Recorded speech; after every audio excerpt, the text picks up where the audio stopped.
Hey guys, in this video I want to talk about bass lines, and it's basically the lower frequencies of your track that are involved whenever you're talking about bass lines and your kick. So two simple things that I want to talk about: the bass line itself and then your sidechain. Now I'm using the LFO tool, but I'll take that off and change it to a compressor and sidechain that to the kick. So now you'll see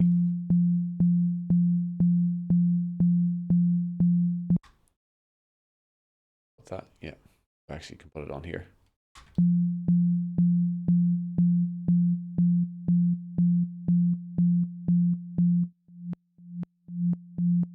Every time the kick plays, it ducks because you don't want those two frequencies clashing. So I'll just create a sub bass, and this is the foundation for your track, so your low end, especially in an EDM track. And so we're starting there on F2. It doesn't really matter because you could just move, as a matter of fact, I'll just move it down to F1. One of the things to note here is where it's sitting in the frequency spectrum. So that's good, that's bass frequencies there. If you haven't got headphones on, you may not be able to hear that. So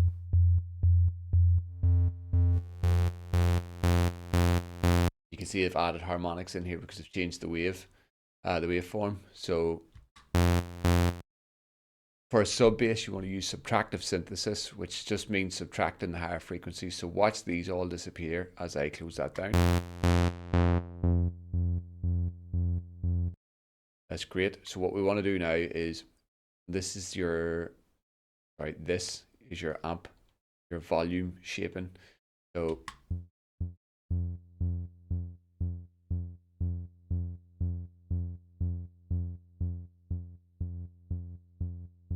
there we go. So that's basically where I want my sub bass to be.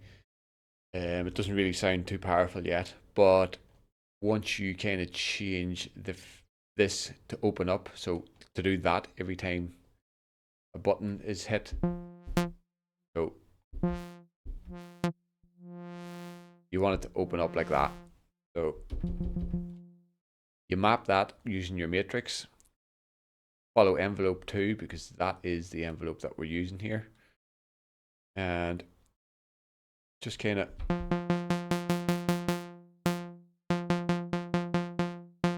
sounds good enough to me.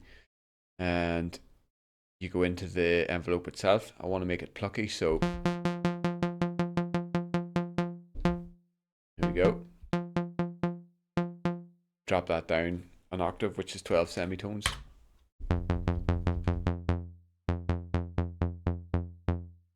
Add in another layer, just turn on the oscillator. Again, minus 12. Don't make it exactly the same waveform, because then it'll cause phasing. So it's definitely thickened it up there. So add thickness. I find these two to be good. And you've added extra voices, so no.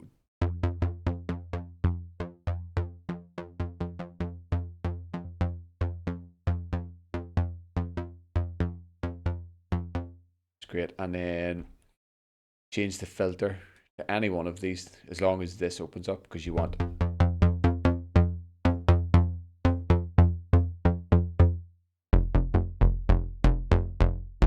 so this is our fundamental frequency here. I'm just playing different notes lower down. And then you want to use your EQ.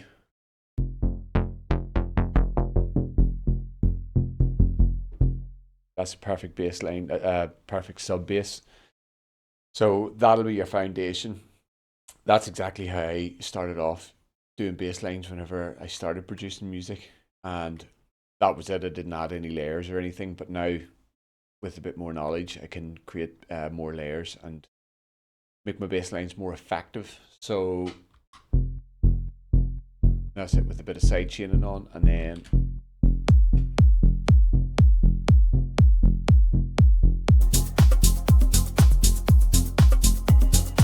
that's a good starting point. So it doesn't sound too great because there's not any other layers attached to it, but you'll see that in further chapters of this video. So we're going to move on to sustained bass lines. So sustained bass is a bit different from the one that I previously created, and the way it kind of works is, show you again with this wavetable. I've made this preset here, so you want the sustain obviously to be higher up,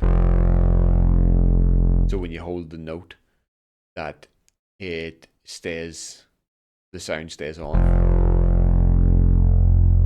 It's actually quite loud, so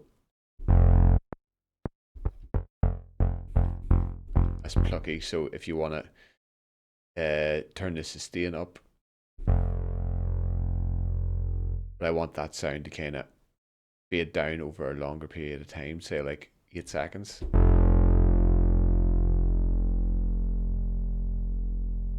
So that's basically that. It seems to be used a lot more in like Melodic House, and the way I kind of approach that is usually with a chord progression, which I have here. Just rename that, please. But yeah, this is what we've got.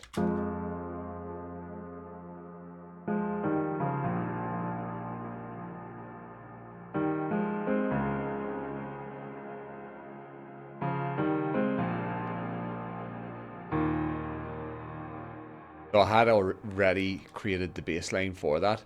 So what I've done is I've taken the bass notes here. You can see, just click that and then control and click that.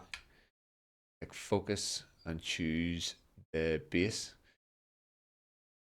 See where the bass is going. Stick into the root notes of the chords. And here.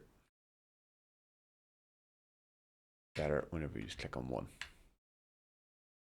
It is the root notes, but it's just an octave down. Obviously the chords is an octave up. But I'll play that together then.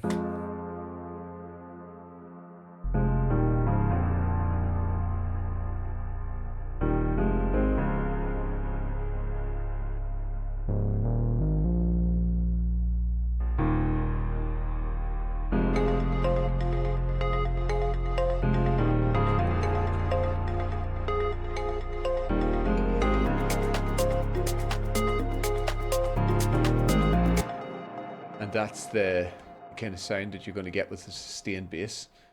And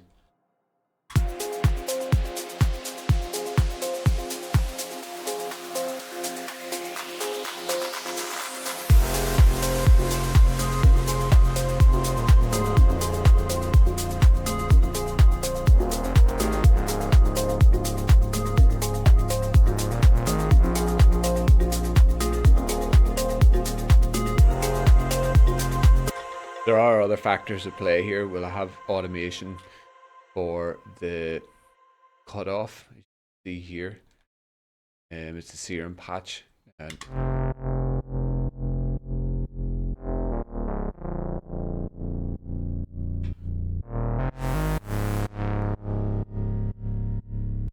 so that's what your sustain bass is, kind of the context you would use that in, and it's just a preset from someone else's pack. Same again, as you can see, the sustains all the way up. The filter kind of, as you can see,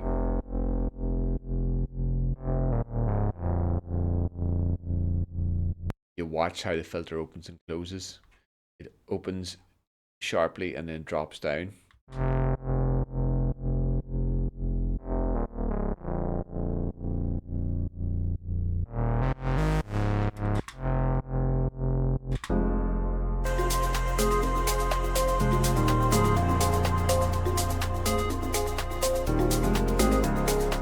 And that's it for your sustain bass.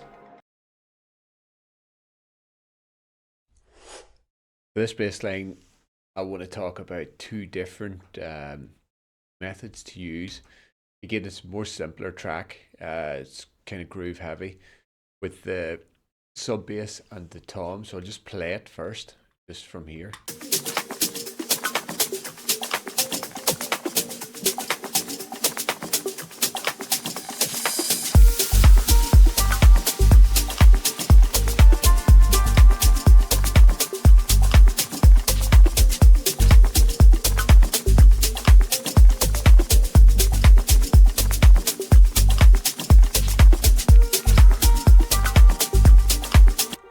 This is basically just organic house, and the methods that I've used in this one is actually pitch bending and using an element rather than a synth, so a tom drum, which is basically, obviously it's a drum, it makes sense, but yeah, so it just goes like this.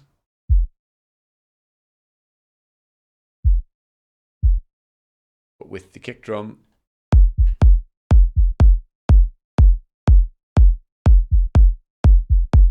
and then you add the sub.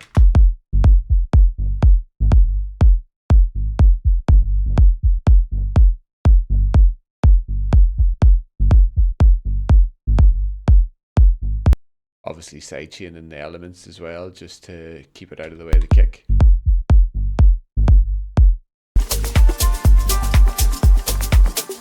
So if you kind of look at the idea behind, so if you just use your pitch bend on your keyboard, you'll see, right, wrong element.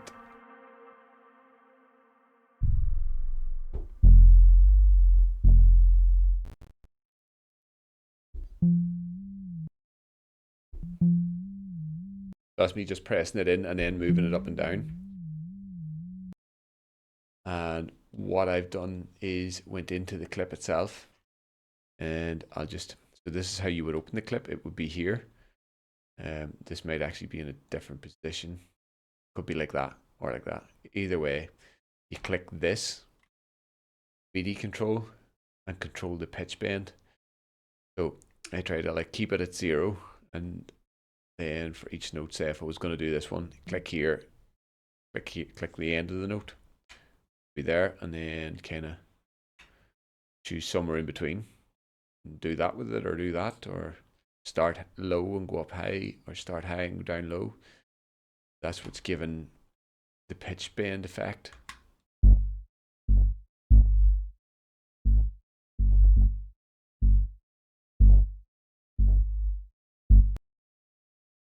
It's just adding a bit of movement.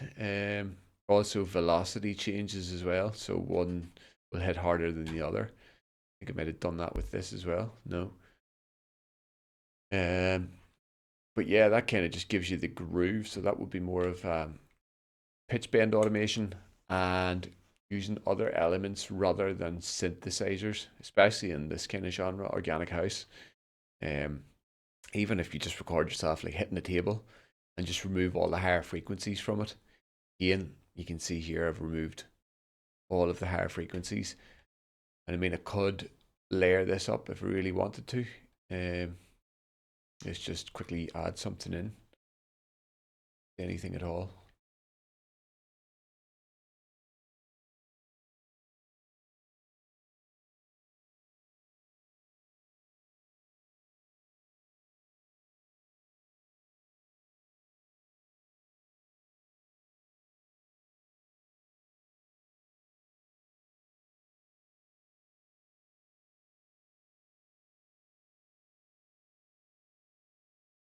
Bass element.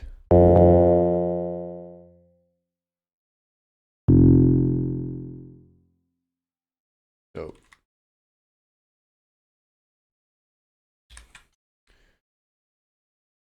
again, we're layering, and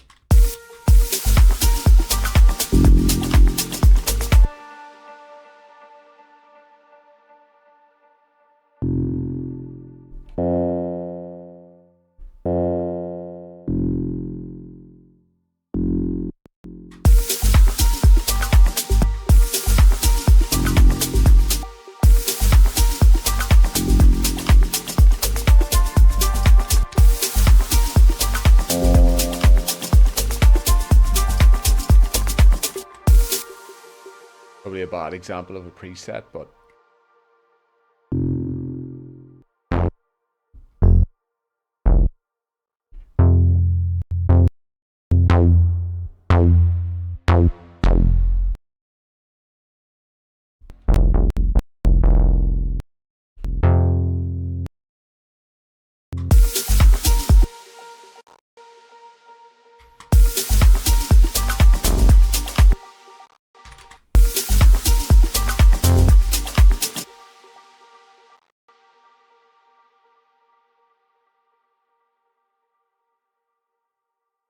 so what I really wanted to show you with that is making sure to make space for each element. So take the bass out of that one.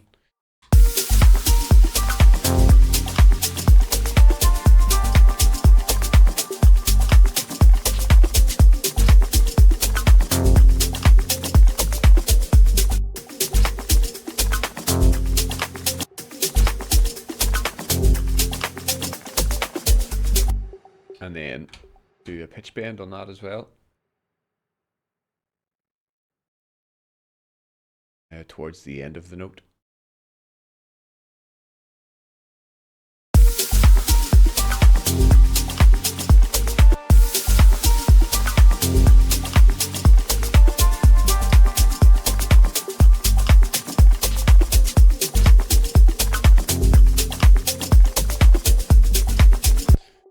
So you can see we're using the sub frequencies here. So anything after here is not being used.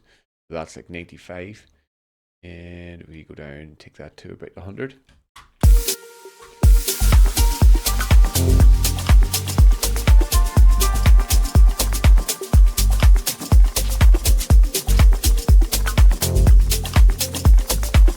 So you're just kind of adding another layer. So layering is quite important. And that's that. The final one that I want to look at in terms of bass is layering. And now, as I've been producing for a few years, I kind of realised that you can't just make a track with just a sub bass. You need the layers to support it and make it thicker and give it texture and multiple other reasons. And the one I'm gonna look at here is you might recognize it as the intro track for the YouTube videos here that I'm doing, and it kind of just sounds like this.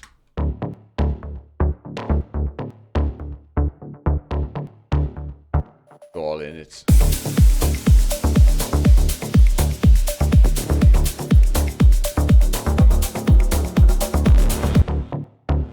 so let's just look at it one by one. You have the sub layer, basically similar to the one that I had created in the beginning of the video. So not really get into that too much. So if you add your supporting layer, which is this, you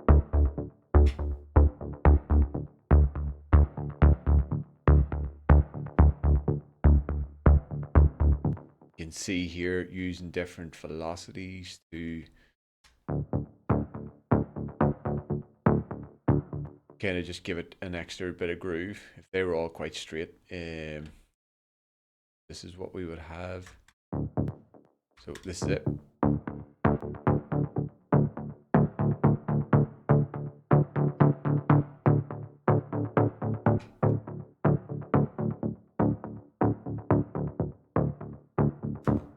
Add your sub bass, and then the next one.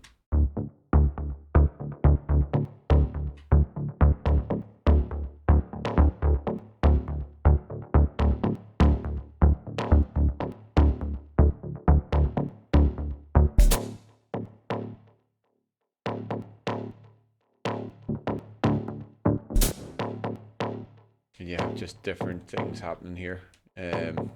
More about processing, but you look at it,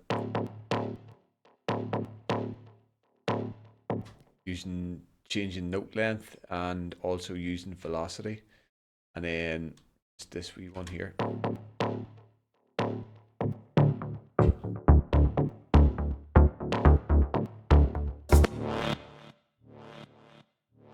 So that's just like play it at the end, and it's got a long attack.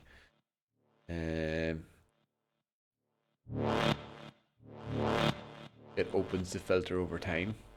You can see the attack opens rather than. That's also good. But we'll put that back to where it was. And that's what you have.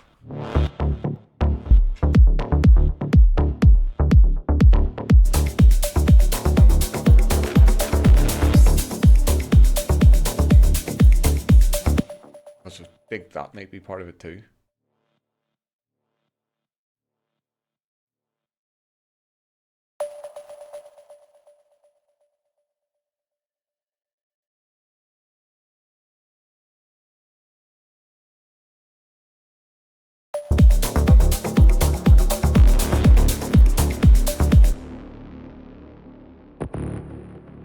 So that's just background elements, but they are kind of, they're acid and bass, so I didn't really include that, but that's just like a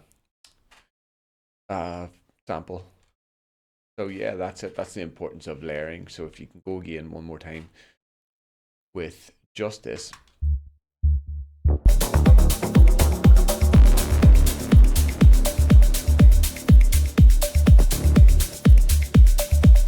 It's not that interesting, but then you add all the layers.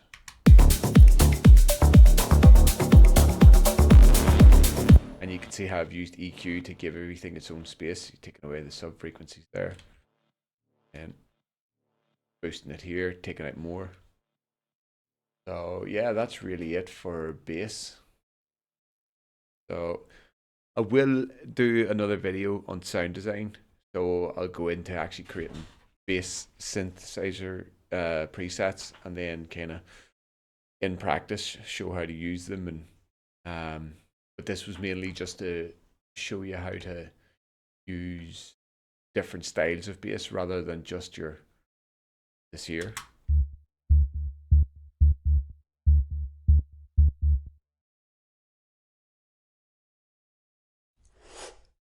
So apologies, in the last chapter there I kind of explained that was the last one I was going to do, but I think I just wanted to add in the rolling bass as another bit of a tutorial, because it's important too. Even if you're, melodic techno seems to be quite important and quite prominent in basically in electronic music today. So I'll just play a bit of this clip and I'll just explain what I've done. I'll take these out because these are the layers, but I'm going to show you what I've done there. So realistically, this is what I'm showing you.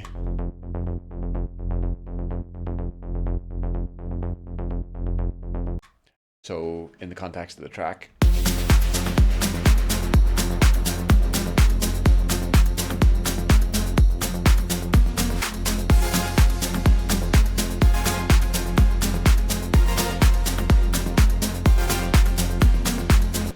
then if you add in the other layers, so it's just these here, tabs.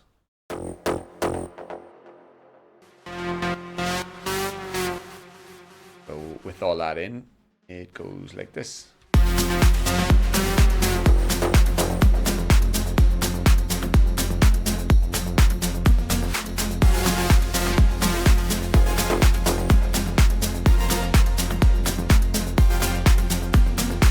So there's quite a lot happening there. I just kind of whipped this up real quick, so it's just context for anyone watching. It's not really meant to be a track. I'm not really going to finish this off. So what I've done here, rolling bass line, basically is just 16th notes. As you can see here, I've kind of taken the MIDI and done different lengths and different velocities as well. That gives it, so I'm going to show you an example with and without. So simple way of doing it, just I'm going to delete everything and see they're all on the grid. That is your rolling bass line.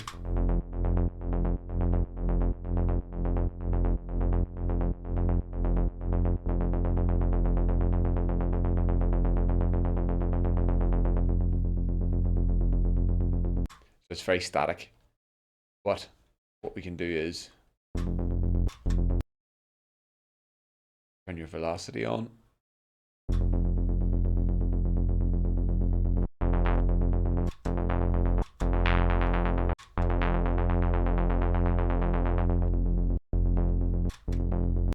You can see now it's taken effect for this one.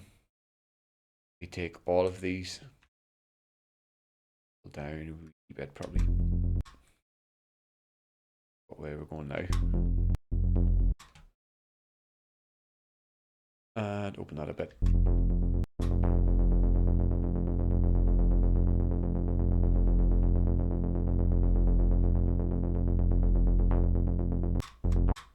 There we go. Now you can start adding in different velocities here and there.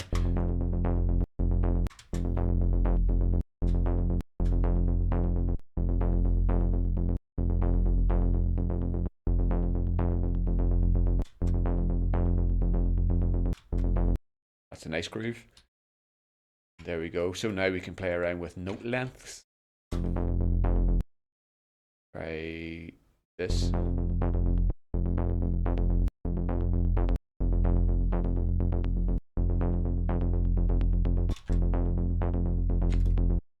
And then copy that across.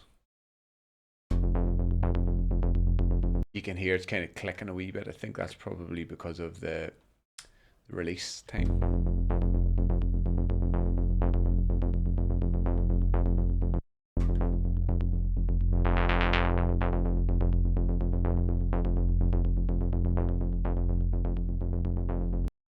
Now if you add in the LFO tool, the kick drum,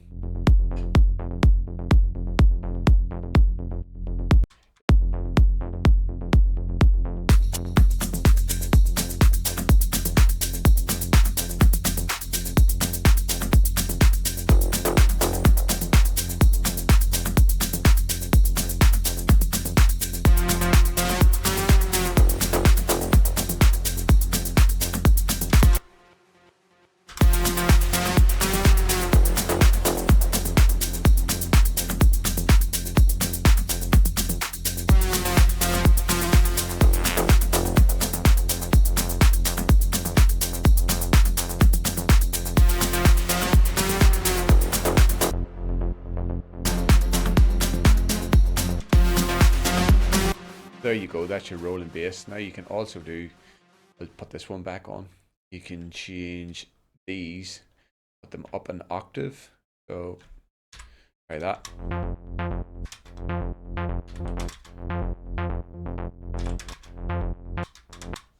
Maybe not that one.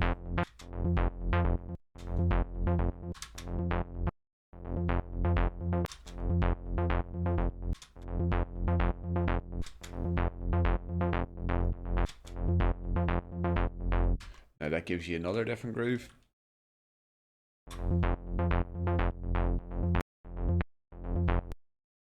Try that with this one without all the movement. So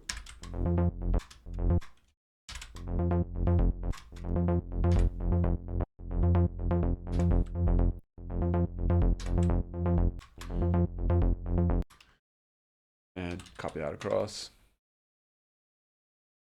Try it again.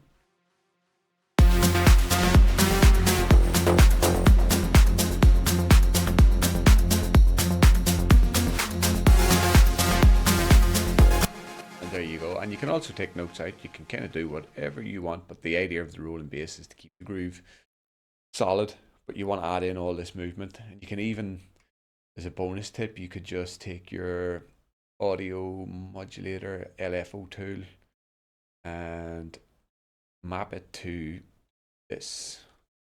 So map it to that. Now you don't want it to go that far. So change the depth to that, change the rate to go real slow, probably like 4 bars, and then change the offset so you want that arrow here.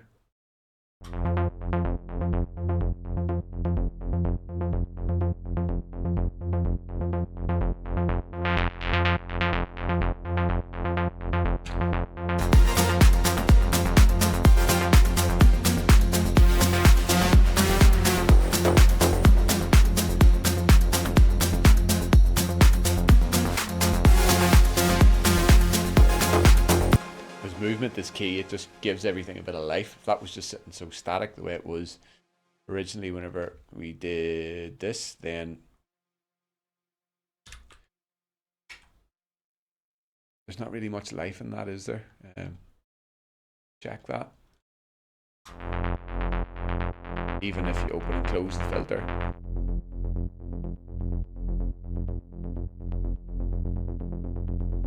It's a bit boring, isn't it? So that actually is the final bass that I wanted to talk about. So yeah, I hope that you've taken something from this and it'll maybe help you just sort of enhance your bass lines a bit and the importance of layering. I'm just going to look into this real quickly just to show you this again. I'm using techniques that I've already showed you in the video. That's your, as you can see, EQ out at the low end of that because this is your sub here. And we look at that, you on that one, taking up this space, the sub space, and so you've kind of cut that out, allowing you to that it doesn't clash. And then this final one here, sorry, it's not the final one, that's just another layer for it, but this final one I've added in here. I've added automation to the filter opening and closing.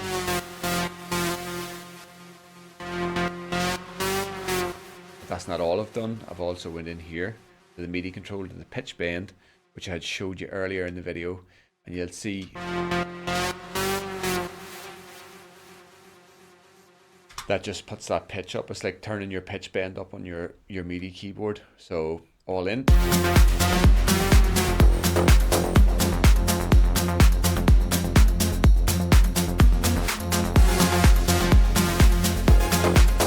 So there's a lot of movement happening there and that gives life to the track. So again, hopefully that can help you enhance your bass lines, and I think that's all for today. Thanks. Please just hit the like and subscribe button, and I'll catch you in the next one where I'll be doing a bit of sound design. Thanks a bunch. See ya.